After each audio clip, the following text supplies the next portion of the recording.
mic. Oh, thanks. Hi, everybody. Back in the early 90s, I had this longtime boyfriend, Chuck, and we got this apartment on Rittenhouse Square. It was a one-bedroom apartment, it had a garden, and it was beautiful. And I had this boyfriend, had this apartment, it was so fabulous, and I was like, this is great, and I bought a lot of furniture. And not too long after I got all set up, I realized, something's wrong. He's never around, he's disappearing. And I'm thinking, maybe he's cheating on me. So I'm like, Chuck, is there something going on? And he proceeds to tell me, you're crazy. There's nothing going on, everything's fine, you're just, jealous and crazy. And I'm like, okay, he's my man, I'll believe him. So I believe him, but I know something's wrong. Like all of a sudden he started buying new clothes, and he started really taking an interest in his appearance, and he started introducing new practices in the bedroom that I hadn't taught him. And I'm like, something's not right here. So I thought, well, I'm going to find out. I am going to investigate. So he was gone one night for a really long time, and when he came back, I'm like, where were you? And he's like, I was at the library. I was at the library, and then I had drinks with John. And I knew he wasn't at the library. I'm like, there's no way he's at the library. So I said, okay. So it was a Sunday. So Monday morning, I called the library, the Free Library of Philadelphia, and I'm like, were you open yesterday? And they were like, no, we're closed on Sundays in the summer. And I'm like, so you weren't open yesterday? And she's like, no, we're closed on Sundays in the summer. So now I have my evidence. The library was closed. He wasn't at the library. So he comes home, and I say, Chuck, where were you yesterday? He said, I told you, you're just being so paranoid. I was at the library, and then I went out with John. And I went, look, I called the library. You weren't there because the library's closed. You're cheating on me, and I need you to admit it. And finally, he admitted. And not only was he cheating on me, he had a whole new life. So we're in the living room, and I'm in a pair of jeans, and I'm wearing a pair of Chuck Taylor Converse All-Stars, which was my shoe of choice. And I'm there, and he's finally admitted he's cheated on me, and he proceeds to tell me that he is in love with this woman named Psycho. This is her name, Psycho. And I'm feeling a little psycho about this. And he's in love with Psycho, and he couldn't help himself. He didn't fall in love on purpose. He's in love with her, and that's the story. And I got so irate that I kicked him in the shins as hard as I could with my Chucks.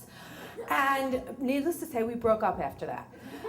And I moved from the beautiful apartment in Rittenhouse Square. I left the apartment, I left all the furniture I bought, I left my pets, Mick and Keith, my cats, I left them with Chuck.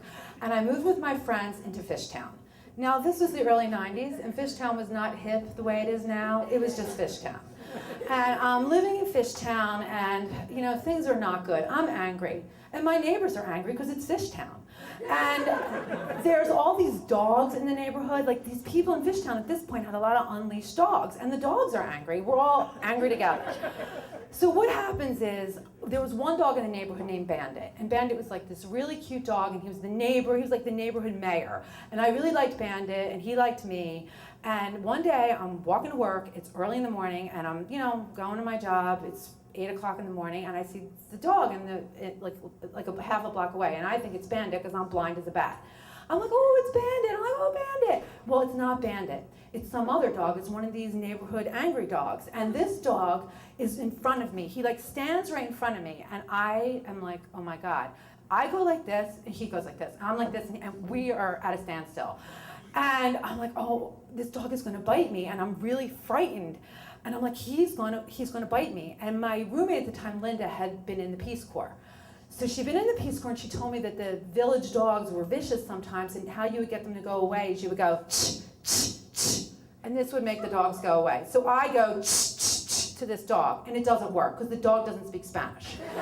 So I'm like, I don't believe this. So what I do is I knock on the door of the first house, it's row houses, and I knock on the door, and this old woman answers, and I'm on the doorstep with the dog next to me. He has followed me. She thinks we're together, but we're not together. And I'm like, hi. I'm like, this dog is bothering me. And she is like, She's looking at me like I'm crazy. And I'm just like, he's bothering me, and she's not getting, I need her help. I'm like, he's gonna bite me. And she doesn't do anything. So I open the storm door and I walk in. I have now committed a home invasion. I am in this woman's house, and the dog's out on the step waiting for me to leave, and he's growling and he's barking. And her husband comes over because he doesn't know who I am. And I'm like, this dog was bothering me. I thought it was Bandit. I'm babbling in their living room.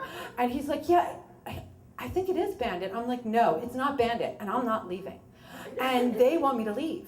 And finally, the dog's out there, I'm not leaving, they want me to leave, and the old man hatches a plan, and he's like, look, I'll grab the dog's collar and then you can run out. I'm like, fine.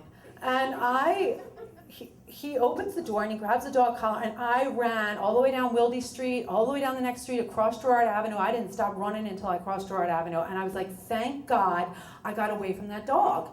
And it didn't occur to me later that the old people were like, thank God we got rid of that woman.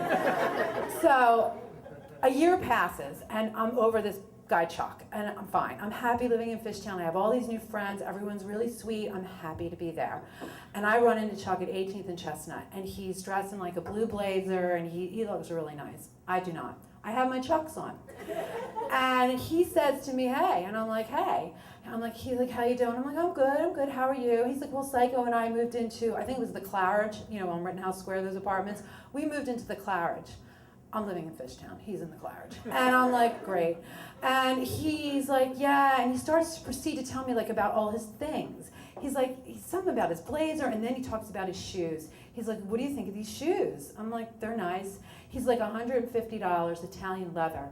And I look down and I have my Chucks on, and I swear to you, I say, you remember these, right? Thanks.